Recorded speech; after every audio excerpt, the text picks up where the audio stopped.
Diyarbakır'ımızda ulaşımla ilgili ciddi sıkıntılar yaşanmaktadır.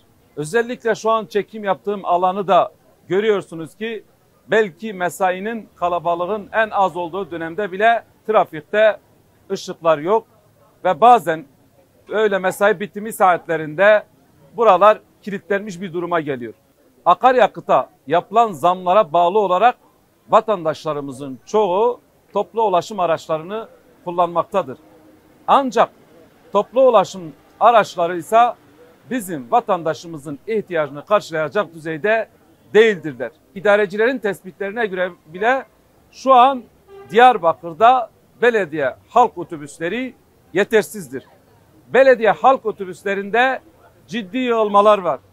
Bununla birlikte belediye halk otobüslerinin rutin bakımların yapılmadığına dair iddialar da var ve çoğu otobüslerde klimada çalışmadığına dair bize şikayetler geliyor.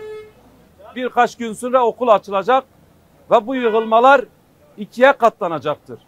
Daha okul açılmadan acil bir şekilde yetkililer öngörüde bulunmalı. Mevcut şu an belediye otobüsleri zaten ihtiyacı karşılamıyor. Bu belediye otobüslerini acil bir şekilde sayılarını artırmaları gerekir. Bununla birlikte özellikle bazı kavşaklarda yığılmalar oluyor. Trafik kazalarının olmaması için hem kavşaklarda hem de okulların önünde orada güvenlik görevlilerinin durması gerekiyor. Bundan önce gelen belediye başkanları ve kayyumlar bize raylı sistemle ilgili sadece animasyonları izletiyorlar.